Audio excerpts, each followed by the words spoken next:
So welcome to this meeting of the Investment Board, Monday the 21st of July 2025. I'm Councillor Bob Slay. I'm nominated this morning to chair, as the chair unfortunately is not able to be with us. People on the screen, if you wish to speak, just indicate with your hand and then obviously we'll call you. And I can't actually see names, so I'll rely on Wendy or Ian to tell me who actually we have with us today. Any apologies? Yes, Chair, we have apologies from the Chair, Councillor Hughes, and also apologies from Councillor Bird, but Councillor Bird has put forward a substitute and we've got Councillor Statham attending on his behalf. Welcome, Mark. Thank you, Bob. Okay, declaration of interest. Members are reminded of the need to declare any disclosable pecuniary interests they have in an item being discussed during the course of the meeting. In addition, the receipt of any gift or hospitality should be declared where the value of it was thought to have exceeded £50. Any declarations with regard to pecuniary interest? None indicated. The minutes of the meeting of the 23rd of June are before you. They've previously been issued up pages 1 to 6. I'm looking at those to be confirmed as a true record. Any amendments required? None indicated. Thank you.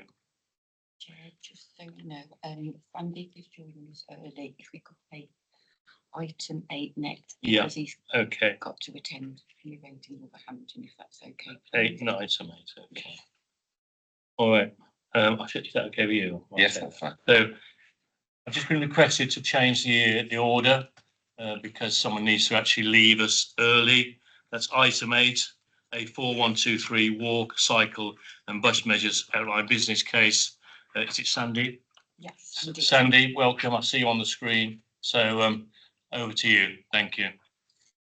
Good morning, Chair, and thank you for accommodating. Apologies for not being there in person this morning, but I'm at Wolverhampton for the growth plan launch, so I'll apologise if there is a bit of background noise that is coming through. So the paper this morning is seeking approval for the A4123 walk, cycle and bus measures business case. This has been taken through our project life cycle and is currently at OBC, and it is seeking down a drawing of £6.9 million from the CRSTS funding for the development of the full business case for the scheme. Now, in terms of the project itself, and there are some details within the paper, I'm just going to go through some of the headline objectives. So the five primary objectives around the scheme relate to behaviour change and modal shift, and this is by enabling opportunity for use of increased active travel modes and public transport along the corridor, to support air quality and net zero through improving air quality and reducing carbon emissions along the A4123 and the surrounding area. The third objective is around equality of opportunity through improved transport options across the catchment area of the A4123. It's also about supporting economic growth and enabling housing development and economic growth by improving access to key development sites along the corridor. And the final one is around improved bus services, so reducing bus journey time variability, providing faster bus services, ensuring local community is provided with sufficient wayfinding and passenger information to enable the best informed travel journey decisions. Now, there's been a significant amount of work undertaken on the business case so far, and I'm just going to focus on some of the key aspects relating to the value for money case. So there's been an economic appraisal undertaken for the preferred scope of the scheme. This has produced a core benefit to cost ratio of 1.741, and if we take into account a more ambitious growth scenario which takes into account further housing and employment along the corridor, it's 2.85 with a BCR of 2.85. So it ranges from a medium to high. So there is a good indication of the types of core benefits that stem from the project, but also to show that it makes a good return on that investment from a standard business case perspective. There is some detail around the build-up of the 6.9 million and how that will be used to undertake the full business case preparation, detailed design, early contractor involvement, and the staff and project management costs associated with bringing that forward. Now, In terms of the appraisal and assurance, this is recommended for approval.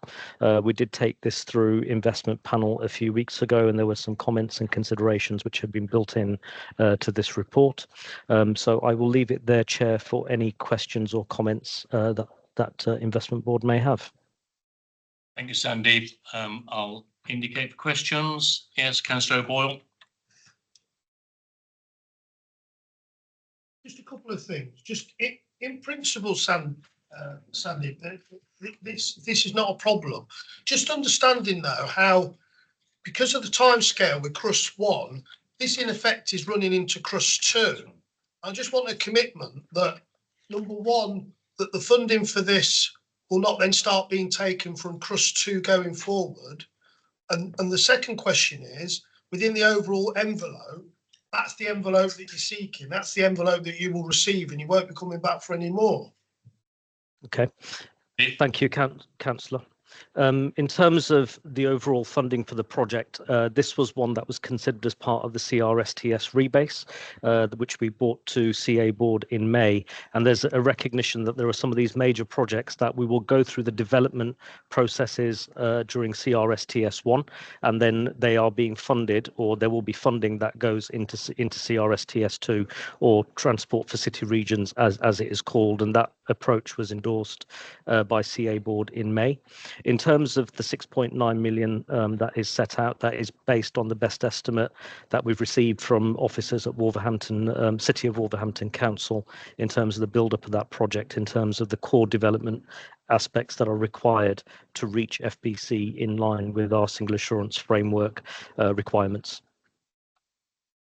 I think the point that Councillor O'Boyle was making is that in essence we're predetermining the allocation of CRSTS 2, and it's £36 million. That's the point. And he's asking, I think, is that the figure ultimately we're going to be achieving, or is there potentially a different figure? Because that's the problem. At this point in time, that is the figure that is being worked to. That includes an element of risk, recognising where it is in its overall project development cycle. Like with most projects, this is an estimate at that point in time. If there is an increase in that, that will need to be considered at that due point where the FBC comes in for approval, Chair. Thank you. Do you want to come back, Councillor O'Boyle? Yeah, but Bob's articulated it quite well. But also just to make the point that, and it follows on from that, that in the event of it rolling in effect to, the 2.4 billion, it doesn't start taking, just because we've agreed in principle something in May, this is now quite specific about a project. And, it's reasonable for us to then ask that it does not then start eating in to funding for other, priority schemes going forward that's been identified or will be identified as part of the Trust 2, as we sort of call it. Indeed. Yeah, and just to come back on that point, I absolutely understand that. This will still need to come back for approval at FBC. It will go through the appropriate channels for decision at that point when the FBC is submitted in, once the detailed work is undertaken. And just to go back to a point, hopefully that didn't come across as well. We've made decisions in May. That is just around a principle of funding. The decision-making process still needs to be followed in terms of the values that will be coming back through investment panel, investment board and CA board for the relevant projects as they progress. In terms of that allocation in CRSTS2, and this was part of the negotiation with Treasury, it was a recognition that there will be some schemes that are being deferred into CRSTS2, and they have been taken into account as part of that review that was taken earlier this year, which fed into the paper that went into CA board in May. Okay, I think Councillor Moore is satisfied with that response, and we reflected in the minutes just to say it was a concern that was raised. In generally, is everyone accepting the recommendation for the LBC to develop for BC? Yes. Okay, the recommendation on page 39, items 1 and 2. So agreed. Thank you. Thank you, Chair. We now move back to the proposed agenda. The first item, page 7 to 26, is the investment programme update and the appropriate dashboards. And I'm going to pass to Ian Martin to give us the highlights. Thank you, Ian. Yeah, thank you, Chair. So funding commitment as at the end of June was 844.3 million. The funding available from confirmed income streams of 871 million as approved by the BMCA board. You notice perhaps there's a technical reduction of 4 million on the approved business cases. And that's due to a reduction, and it is technical, on rail package 1 due to funding coming in from other source. But the 4 million remains committed to the project's earmarked funds. Basically, I'm explaining why a figure has gone down, but it is technical. The limit of 871 million is fully utilised by earmarked contributions approved from IWMCA board. And our costs incurred on the drawings to the end of June were 706.1 million, so a small rise of circa 5 million compared with May. Since the last board meeting, the MCA officers have not exercised any of their delegated powers to approve business cases for change of bust. Thank you. Questions? Councillor Boyle. I don't have any questions today, but just on this, I'm just a bit confused. The overall budget's gone down 4 million for the project, but it's still being retained by the project to be spent on what then if it's not spent on the project? Thank you. Oh, Yeah, thanks. This report just looks at the investment programme funding in isolation, whereas the project's funded from multiple sources. And simply what we're doing here is just making sure we use the grant money from DFT before our own funding. So that's why it looks like the investment programme contributions have gone down when actually we just substituted the grant in. The £4 million that we're holding against this project is subject to a bit more governance because it's a contingency sum, so it needs to come back here to approval anyway. So we're holding it against the total sum for the project still. It's just the way we're sort of only reporting part of the funding position. Councillor Boyle. Okay. Right, so you're saying that £4 million won't be spent on the project, or if it is, it's got to come back for further clarification or approval by this board. So when is that proposed, and is it on the forward planner or whatever, just so as we know? It's a contingency sum, so it's not on any forward plan at the minute. It's been held against the project budget, but there's no plans for it to come forward. So why doesn't it call it? So it should be called a contingency then within the overall project. That's what you do. I'm just, it just looks, you know, clearly it just looks a bit fishy. If you're going to spend the £4 million and it's for contingency in the event, because we know that all these sort of projects, particularly rail projects, you know, I've yet to find one that sticks to its budget. So, you know, we just need to sort of just be a bit more sort of clear, because it just looks odd that we're saying it's £4 million less, happy days, that can go back to the taxpayer. Oh no, we're holding it off because we're going to spend it anyway. You know, the language is not clever. Carl, are you okay with that? I think typically what we will do is just hold the contingency in the project in the way you've described. I think at the last cost escalation when we had this one, we wanted to make sure that there was a bit more governance and a bit more rigour around releasing the contingency, which is why we put some additional governance around it. So it's a bit of a one-off, but I know the point. Yeah, I think Councillor Boyle's point is well made. It is about contingency. It should be described as such. I think that's what I think we're asking for. So we'll just note that in the minutes of the meeting. Thank you. I'm going to therefore pass back to Ian with regard to the dashboards. Yeah, thank you, Chair. So the investment programme dashboards on pages 17 to 26. Page 4 projects, no change in that. 33 projects reach completion, no change in that. So we've got red status, and it is on, as usual, on completion dates and awaiting change requests. They're on 5 projects. There's 1 additional one. There's 4 relating to SMPC's UKC infrastructure. We're waiting closure documentation actually on those, which will confirm the end dates and close projects. And there's additional 1 project that's now forecast to, and it's just been forecast to exceed its approved completion date, and that's around movement and connectivity for HS2 Parking Class area. The sum is for £510,000 remaining. And Solihull have already applied to extend the availability and use that money. on design for the M42 bridge design.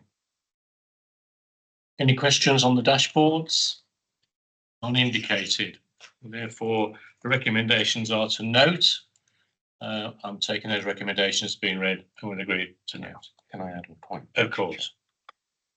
Sorry, just to add a sort of a trailer, really, we've been working on benefits dashboard, because whilst we've got these sort of how are the projects going, what we've never done is try and amalgamate all the benefits across all of the projects. I'm hoping to trail an example of that for the next investment board. I think it's finalised. It will go in pack. It's illustrative and comments back. You know, first time we put it in, I'd be interested in views back about how helpful it is, what we could change. So you'll see it in the pack for next time. Any points? None. We're just noting accordingly. Thank you. Okay, moving on to the next item. I can't see Nick at all, but we have. Are you going to do it, Ed? Right, thank you. So these are the public elements of the investment programme update. Sorry, commercial investment fund dashboard, brownfield land and property development fund dashboard, residential investment fund dashboard.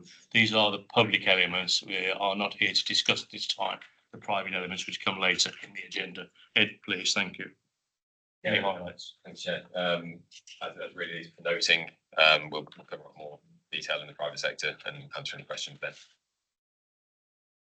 Thank you. So we're noting, as Ed said, and we'll discuss other matters in the private elements of the meeting today. We therefore move on to item 9 in the agenda, which is Swift CEMV contactless payment broker FBC. Is Carl? Yes, Carl is on the screen. Carl's on the screen again. My eyes are not that great, but okay. Carl, can I pass over to you, please? Certainly. Thank you, Chair. Thank you very much. So Swift CME contactless broker is a IT solution that we're looking to procure initially for the West Midlands and then roll out across England. What it does in effect is take trips from bus and tram travel and brings them into one central repository where it can understand when people have made trips across multiple operators and cap them at a day or week limit. So it's a very much like a London solution, but for the West Midlands and ideally for the rest of the country as well. So that's what the broker does itself. The project itself is being run jointly by TFWM and Project Coral. Project Coral are a conglomerate of major bus and tram operators. So First Bus, Arriva, Go Ahead and Stagecoach. And the two entities are working side by side, making joint decisions and deciding direction and strategic overall governance for the project as well. We've also partnered with Midlands Connect, and the DFT, being the original funders, are also very interested and bought into the project as well and involved in a lot of the governance. It's a slight break from the usual process. We are currently still in procurement, so usually we bring this paper once we've chosen a supplier. We're currently evaluating tenders at the moment. The reason for that is that we're looking to mobilise as soon as possible once contract is awarded. So we've got a lot of sort of significant stakeholders involved. There's a real desire to, rather than start governance in the combined authority, once we've got a supplier, we'll start it now, complete it, and once we've got a supplier, we can move straight to mobilisation development in the new year. That's the reason we're here now. The FBC itself has been through the SAF process, scored really well, scored 94%, which is fantastic. We've also been to TSG, DSO, and a number of other bodies, STOG as well, before we came to the board, and got support from each board. It's been fantastic. The recommendations themselves focus on drawing down the remaining budget for the project, so 13.4 million, to facilitate the contract award and the development of the solution, but also to enable to allow some enabling projects to continue, so we can get the infrastructure in a place that we need it to be before the broker is developed and delivered. Second recommendation is to note the continuation of the use of funding we got from OBC, so 2.3 million that wasn't spent up to now. We want to continue to use that on project management and delivery costs. Two further recommendations to delegate authority to Mike Waters, and them two recommendations are about any ongoing business case with a DFT, which I'll come to a little bit more later in my paper, but allowing us to continue to talk to DFT about follow-up business cases required to unlock a rebate from the DFT, and also to allow us to allow Mike to finalise the contract and any requirements for the supplier once we get to that point in the procurement. So they're the 4 recommendations that have been put forward to investment panel and investment board. In terms of what the broker delivers, there are a range of benefits, but I've focused on 4 or 5 that are most significant. The real aim is to increase patronage, to get people back out of cars, back onto public transport, back onto buses and trams. And to do that, we'll be delivering a really clear, simple proposition around ticketing. So at the moment, it can be quite complex to understand what ticket is needed for what bus and what travel and day and week and so on. They're really simple. People walk out with their bank cards on their phone or in their wallet, and they tap and go, and we do all the thinking for them. The solution does all the brain work and decides what fare they should pay. There's potential to reduce carbon emissions if people are out of cars onto public transport, which would be fantastic. Cost savings for customers as well. Obviously, massive in this climate for people to be able to spend a little bit less in their travel and get intelligent fares rather than just inefficient fares, should I say. And it also delivers a platform for expansion. I mentioned bus and tram, but it's definitely designed the West Midlands and beyond the West Midlands to bring rail into this in the future as well. So we're designing a solution that can adopt rail, micromobility and ride hailing in the future as well, which is fantastic. I did mention that the procurement status at the moment, we're just finished evaluating tenders. We are currently drafting feedback letters and shortlisting suppliers for the next round of tender, which we hope to be starting in probably mid to late September. Contract award is targeted for the end of this year. As I said, we'll look to move straight into mobilisation development at the start of 2026. We estimate that time for market testing will take about a year to develop, but we will be pushing to do it earlier. So we're looking to roll out the solution in early 2027 into the West Midlands as a first point, then to Nottingham, and then around the country.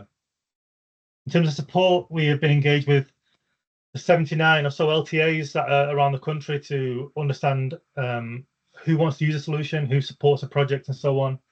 We recently reached out to them just over a week ago to get new letters of support signed and come back to the project.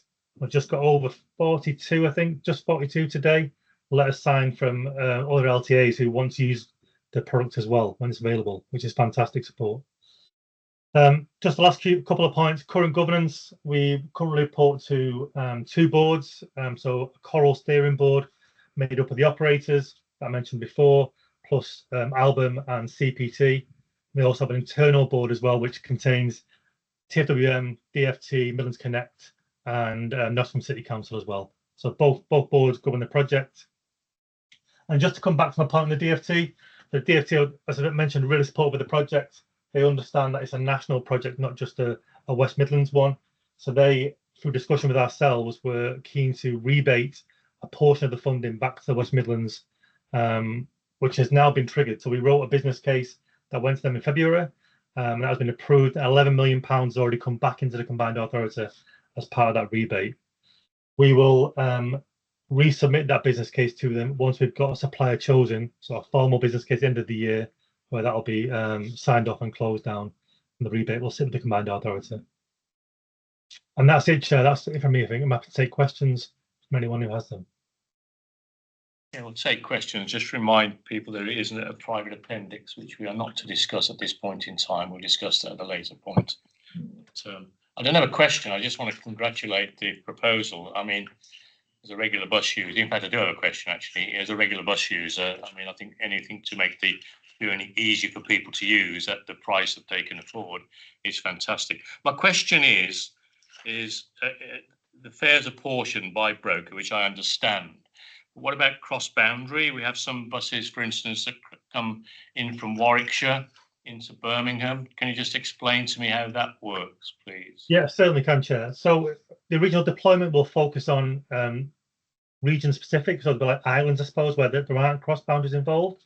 But eventually, we will branch out. And what we can do is each area, say the West Midlands, for example, will have a scope or a zone, if you like, a capping zone. But that can be amended and stretched as we see fit.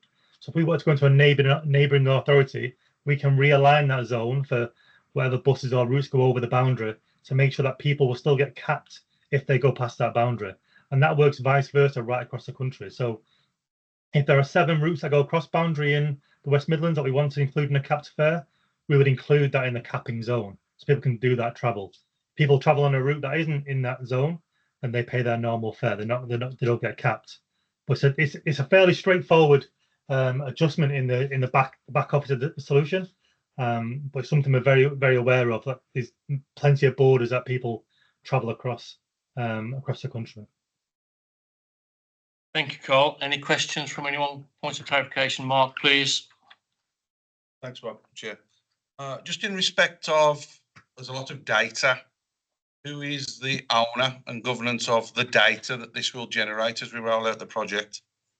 The owner is still the operators, as we see. All we will get from the broker will get is anonymized sort of trip data. So there'll be no way of tying them trips back to a person such as myself. There'll be a token that'll be generated by the solution, a set of numbers, and that's all the broker will see. So in terms of managing the customer and managing the customer data, that still sits with the operators as it does now. No, that's fine. Obviously, knowledge is data. Data is money. Big data.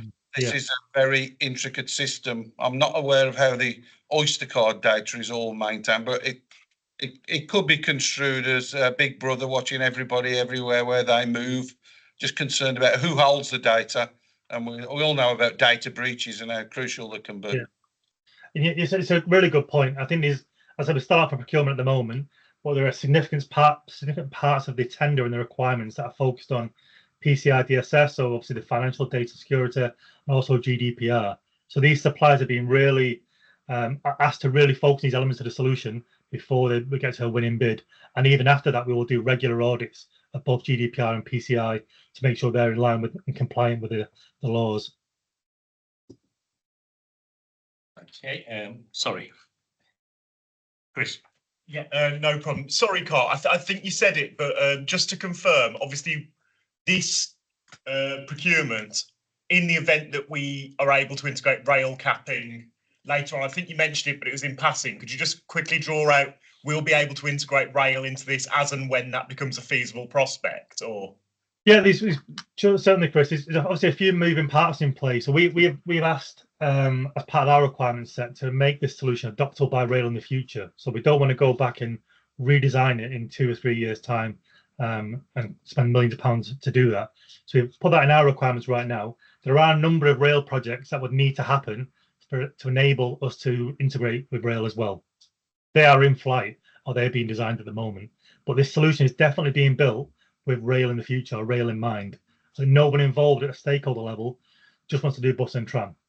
We see this as you leave your door and you get whatever transport you need with your card to get from A to B to C, and you get capped at a day or week level. So yeah, absolutely in scope, Chris. But at the moment, it's going to need a few more projects on the rail side to be finalised and finished before we can integrate. Thanks, Carl. Chris, you want to come back? No, fine. No, that's fine. Okay, sorry, Majid, please.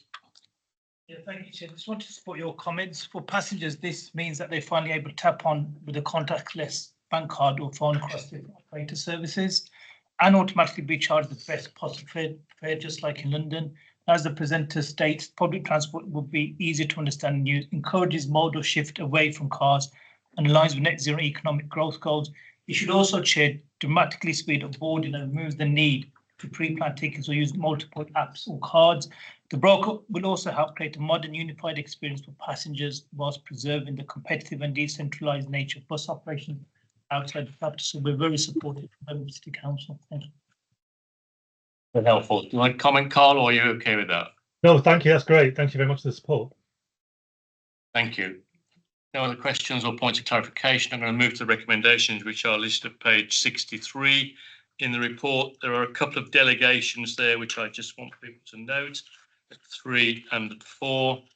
Are we all content with the recommendations as proposed? All agreed. Thank you. Thank you. Thank you very much. Thank you, Carl. So there is a private, sorry, it's gone. No way, could There we it? go. Okay. No. Includes the public in accordance with section 100A of the Local Government Act 1972.